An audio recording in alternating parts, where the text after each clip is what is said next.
Hello, everybody. Welcome to This is a Talk Show Halloween special. I'm Kristin Mueller-Heaslip. We have some great guests joining us later today, as well as Adam, your host, will be with us shortly.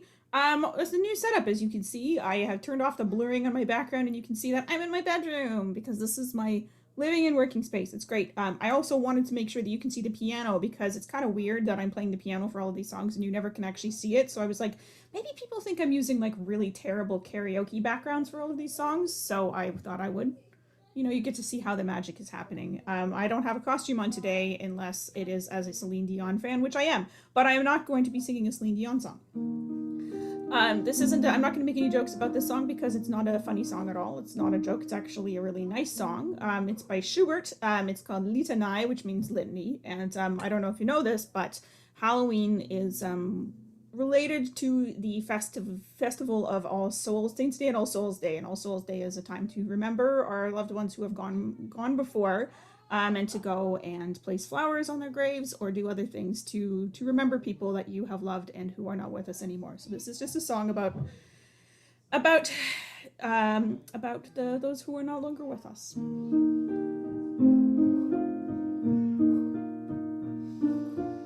Ruhen in Frieden, alle Seelen, die vollbracht ein banges Quälen, die vollendet süßen Traum, Lebensort geboren kam, aus der Welt hinüberschieden. Alle Seelen ruhen in Frieden.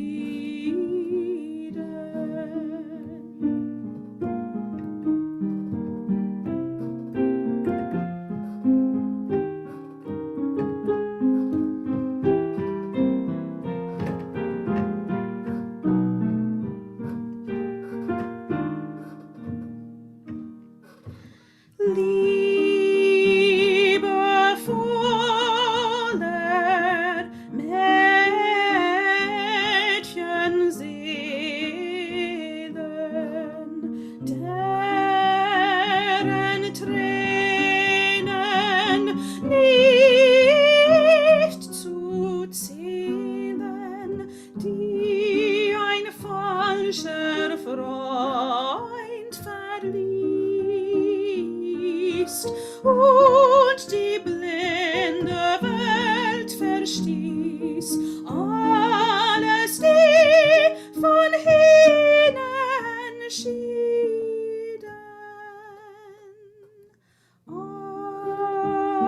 Alle Seelen ruhen in Frieden.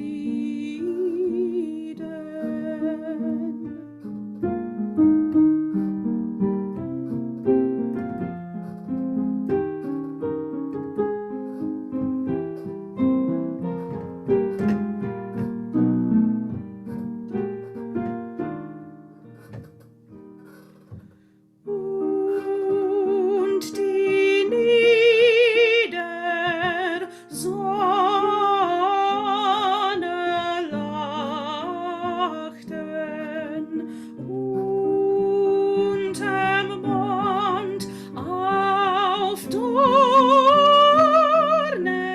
wachten, Gott im reinen Himmelslicht, einst zu sehen von Angesicht, alles die von hinnen schieden. Alle Seelen ruhen in Frieden.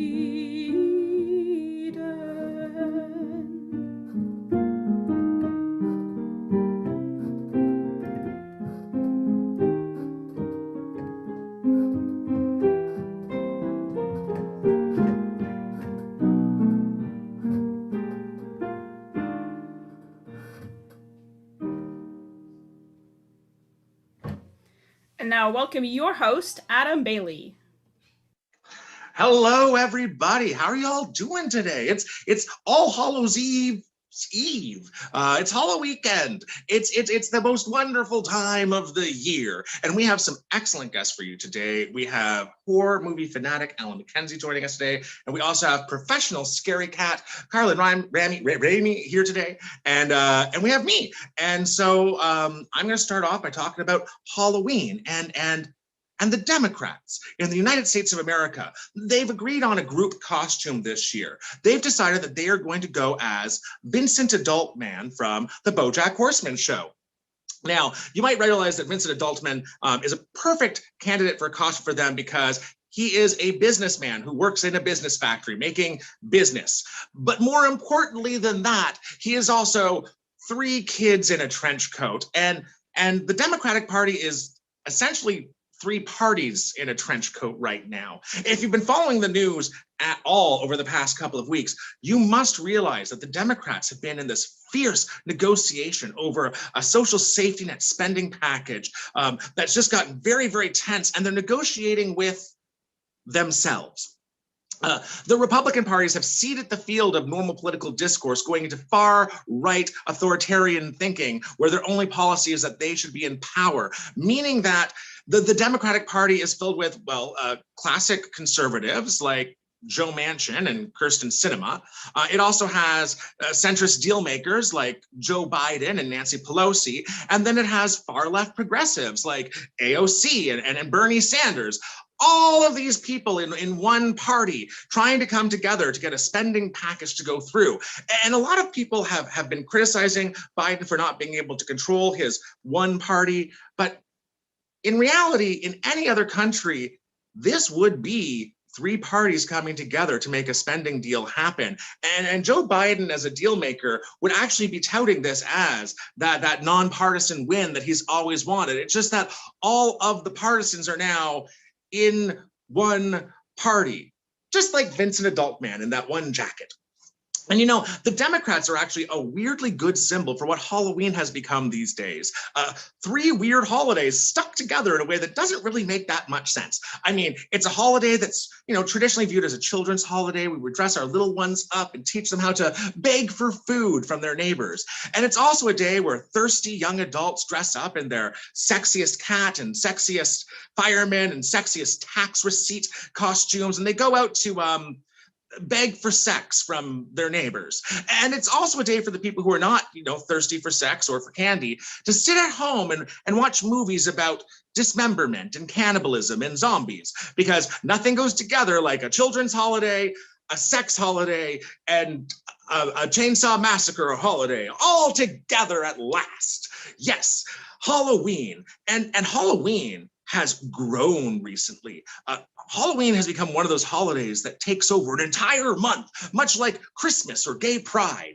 October, from beginning to end, and even a little bit after, is completely about the woozy season. And here's where we are. And I think one of the reasons why Halloween has gotten so big is because as a culture, we need some shared transgression with each other. Everything can't be transactional in a culture that's healthy. We have to have, some moments where we realize that we're all buddies. We can all step over some lines together. And as we learned last week, comedy used to be a place where we could do that, but it's not really that place right now. Right now, that place is watching Norse people smash the heads of their elderly open, or watching your white liberal neighbors actually be body snatchers, or watching the Babadook do whatever the Babadook does. It's become this really big, wonderful thing where we can all come together and share some things that we all know are wrong, but are oh so good. And even the horror movies and scary things that fail are also often wonderful.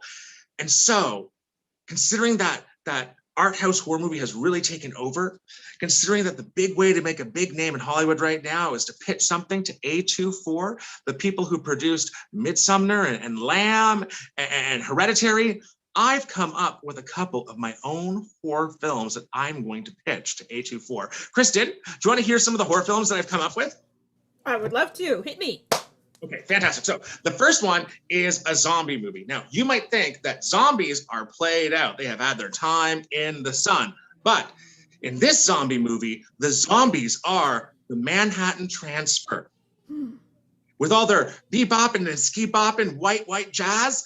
And when you get bit by one of them, you become a member of the Manhattan Transfer. Until one day you walk out and just absolutely everybody is singing Birdland. That's pretty terrifying, I have to say. Okay, great start. All right, what else have you got? Okay, the next one is a science horror. So it's a time travel conceit. Are you with me with that?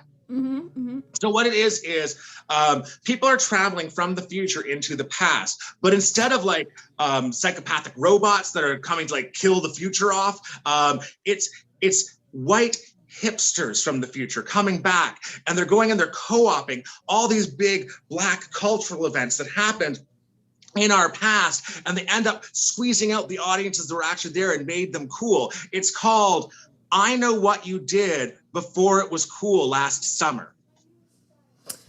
Could work. I don't know. I feel like time travel is a little played out, that's been used kind of a lot in films lately. So I don't know. Do you have another idea? Okay, an apocalyptic movie. The year is 2525, and the preserved head of Marjorie Taylor Greene is president for the 500th year in a row. And okay, nope, stop, time, nope, not going there. I could deal with your jazz zombies and your time traveling hipsters, but that is just, I can't, no, not doing it. Done. Oh, okay, well, what scares you, Kristin? About Halloween? Yeah. I'm a big scaredy cat too. So I watch a commercial or I read a Wikipedia summary for a horror movie, and that's scary enough for me. But I'll say something I like about Halloween though. And one thing, I was out last night, I was in a bar with a lot of drunk young people wearing Halloween costumes, and I really love. I dress like it's Halloween basically every day of the year because I have what's a good word for it? Exuberant kind of fashion sense. So, everyone else, it's, when in a normal situation where you might just be wearing normal clothes, I am dressed like a zebra print Jessica Fletcher or something like that. And it's really nice to have one day of the year where everyone is sharing my fashion sense. I really appreciate that. And I feel like Halloween in Quebec is a little tackier it's less sexy and more tacky. And I love tackiness, so it makes me feel at home. It's great. What's the French word for tacky? I don't think there is one, because it's just life, right? So I don't know if they have a concept for it. Well, that's a read. Probably in Montreal it's probably c'est tacky. So c'est tacky. You have kids. Are they dressing up as anything for Halloween? Have they already done their trick-or-treating, or does that happen tomorrow? Of course it happens tomorrow. You can't just go on like the 29th and go trick-or-treating. It's good luck with that. No, of course. Sometimes communities set it up so it's like the last school day before Halloween. You know what I mean? No, you're doing it tomorrow. What are they dressing as? My son is dressing as Gandalf, but he has never actually seen any of the Lord of the Rings movies. So he is a very shiny blue Gandalf. So he's a shiny blue cape and wizard hat, and he's been going around talking like a kind of what do you think Gandalf must sound like? Kind of Gandalf voice. And my daughter is dressing as a dragon, but she's like a sparkly dragon, so it's very cute. Oh, you got a little wizard, little dragon. Yeah, a little wizard, little dragon. Big fantasy. We've been reading The Hobbit. Big fantasy fans. So that's the cute kid version of Halloween. I'm sure they're gonna get all the full size chocolate bars and full cans of pop that you can. Oh God. You can throw into a children's satchel. Yeah. When I was a kid, we actually had a house that was we would watch, speaking of shared transgression, we would watch a special every year about how you cannot take homemade candy. Bad, homemade candy, bad. Razor blades, poison, homemade candy, bad. And in my neighborhood, there was an old lady who still made candy apples. But that's so nice, right?